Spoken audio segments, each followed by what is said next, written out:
Welcome to Star Joes. I'm your host Ryan, and today we're going to be covering Mega Man Fully Charged #1 by Boom Studios.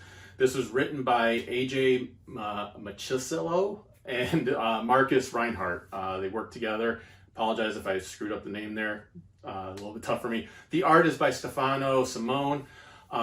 This was an interesting issue. I was very excited because Mega Man is one of my top 5 favorite video game franchises. I love things like Legend of Zelda, Final Fantasy, Castlevania, and Mega Man is right up there with them. Loved playing it. Played, I think, Mega Man 1 through 5 or 6 as a kid. Love reading anything. Even played Mega Man Legends, the 3D World one.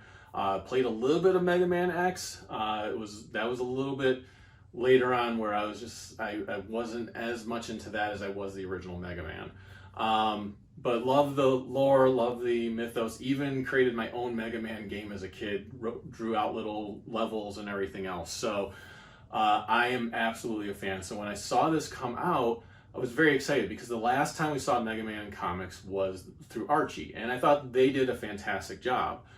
It was definitely all ages, but it had that feel and look that you'd expect for Mega Man.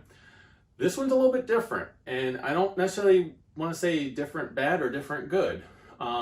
It's just different. The story is basically you have Dr. Light is going to negotiate with Skullman, and Skullman was from Mega Man 4, a character from Mega Man 4. And he's a robot, of course, and he's leading an army of robots. And Dr. Light is there as kind of an ambassador. He wants things to work out, and of course things aren't going to work out, and Mega Man has to come in and save the day. But there's also some hints of some other lore going on, and I believe this is a miniseries. I don't think it's an ongoing, but it almost lends itself to need to be an ongoing because they pack a lot in this first issue, a lot of hints to things to come, and I'm not sure we'll get all of that realized in just a miniseries. So. But they refer to a hard age. They refer to a coup that occurred with Lord Obsidian. We get a hint of Dr. Wily near the end, and it doesn't seem like it's the Dr. Wily that we know as like the evil maniacal villain Dr. Wily just yet. And Mega Man gets a flashback to a battle possibly during that hard age that he doesn't remember.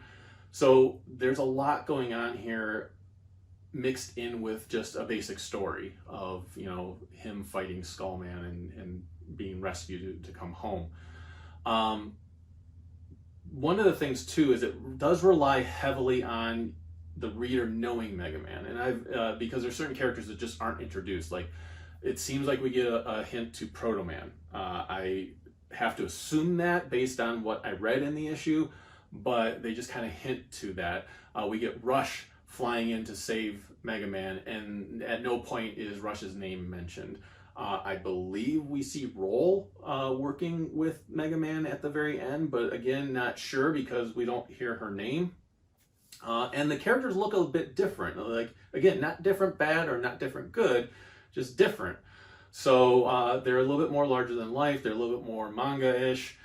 So it's a cool look. I do like it, but it just makes it difficult sometimes to readily identify characters and who they are.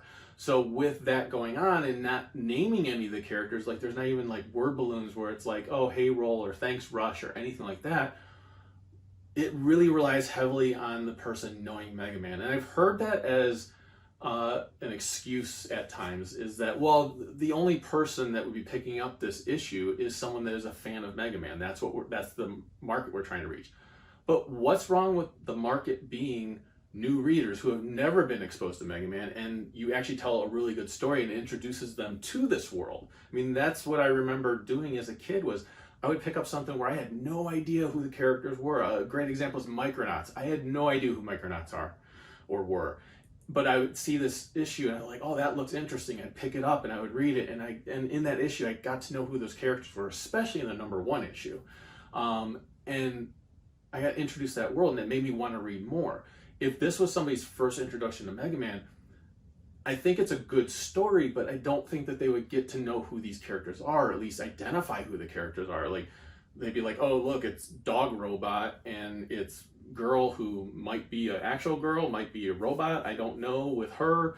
And this person who's kind of a little bit of a narrator in the story, I don't know how he connects to MegaMan other than the very last panel gives some hint. But again, we don't know what his name is or how they refer to him in this issue. So there's a lot of member berries going on when it comes to this issue. Like, member MegaMan, member this character, member that character. Yeah, that's kind of what they rely a little too heavily on. Like I said, I like the issue overall. It's a little too reliant on you knowing the franchise. So, and there's a lot of, like I said, a lot of hints of other things going on that I'm just not that familiar with just yet. I'm hoping as the series goes on, I will be, and it'll become all the much more clearer. But yeah, I liked it overall. I enjoyed it. I'm looking forward to the next issue. I just feel like this first issue could have grabbed people a little bit better. So with that, I'm going to give this an overall rating of Heroes in a Half Shell. Like I said, big fan of MegaMan. I'm looking forward to seeing where this series goes. I hope we get a little bit more definition into this world. I would like to see it become an ongoing, just so we could really flesh out this world a lot more. And like I said, I think it's just a mini series. I apologize, I didn't look it up in advance, but I believe it's just a mini series starting off. So I'd say if you're a MegaMan fan, it's worth checking out. If you're just someone like, I just want a good story, it might be worth something checking out. But yeah, at least I was just kind of lukewarm when it came to this particular issue. So with that, I'll go ahead and close the episode by saying the Force will be with you, because knowing us is half the battle. Take care, everyone.